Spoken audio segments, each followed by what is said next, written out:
MBBS in abroad. Apollo MedSkill 6 years of MBBS program will be completed in 35 lakhs only.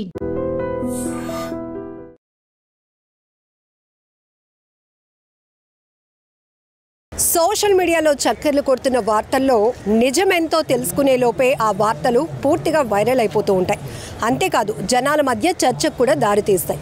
ఇప్పుడు లేటెస్ట్గా జాతీయ రహదారులపై ప్రయాణించే 2 వీలర్స్ కూడా టోల్ ట్యాక్స్ విధిస్తారంట అంటూ వస్తున్నటువంటి వార్తలు అదే స్థాయిలో వైరల్ కావడం, దానిపైన ఇప్పటికే డిస్కషన్స్ కొనసాగడం కూడా జరుగుతుంది.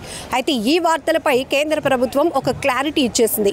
జాతీయ రహదారులపై అంటే హైవేపై ప్రయాణించే 2 వీలర్స్కు ఎలాంటి టోల్ ట్యాక్స్ లేదు. ఇప్పుడు వస్తున్న ఈ వార్తలు కావచ్చు, ఈ వదంతుల్ని పూర్తిగా కొట్టి పారేసింది National Highway Authority of India NHAI.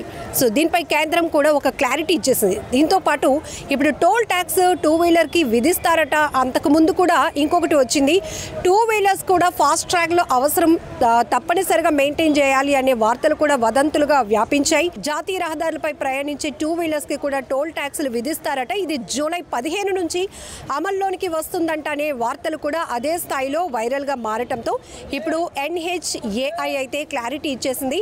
కేంద్ర ప్రభుత్వం చాలా స్పష్టంగా చెప్పింది, జాతీయ రహదారులపై ప్రయాణించే 2 వీలర్స్ ఎలాంటి టోల్ ట్యాక్స్లు కట్టవసరం లేదు అంటూ క్లారిటీ ఇచ్చేసింది. ఈ వార్తల్ని పూర్తిగా ఖండించింది కూడా.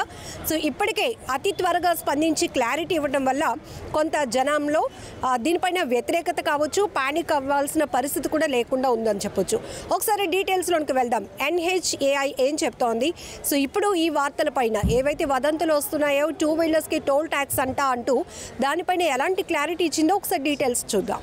జూలై 15 నుండి ద్విచక్ర వాహనాలను టోలింగ్ ఫ్రేమ్ వర్క్ కిందకు తీసుకురావచ్చని కొన్ని మీడియాలో ప్రసారమవుతున్న వార్తలను కేంద్ర రవాణా శాఖ మంత్రి నితిన్ గడ్కరీ తీవ్రంగా ఖండించారు. ప్రజలను అయోమయానికి గురి చేసేందుకు ప్రయత్నించొద్దని కూడా విజ్ఞప్తి చేశారు.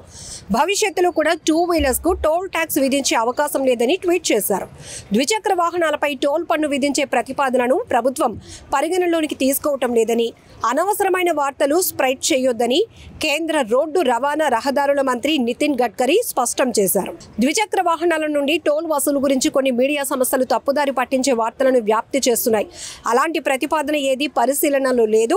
టోల్ పన్ను నుంచి ద్విచక్ర వాహనాలకు మినహాయింపు కొనసాగుతుందని కూడా గడ్కరీ సోషల్ మీడియాలో పోస్ట్ చేశారు. ధృవీకరించని సమాచారాన్ని వ్యాప్తి చేయకుండా మీడియా వేదికలను ఆయన కోరారు.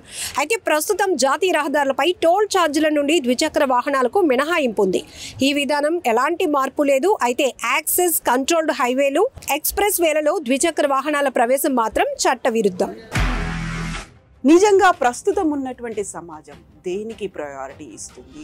ఆర్థిక సంబంధాల చుట్టూ మాత్రమే తిరుగుతుంది. మళ్ళీ ఎన్నికలంగానే చాలా విరక్తి కలుగుతాను. మంచి అనిపిస్తుంది కదా, లేడీస్ కూడా ఛాలెంజింగ్ జాబ్స్ చేసినప్పుడు చాలా బాగుంటది. ట్రాఫిక్ అసిస్టెంట్స్ గా నియమించిన ట్రాన్స్జెండర్స్ అందరితో సాల్యూట్ చేయించుకుంటున్నారు. ఫుడ్ డెలివరీ ఇవ్వటానికి వెళ్ళినటువంటి డెలివరీ బాయ్ అనిల్ పై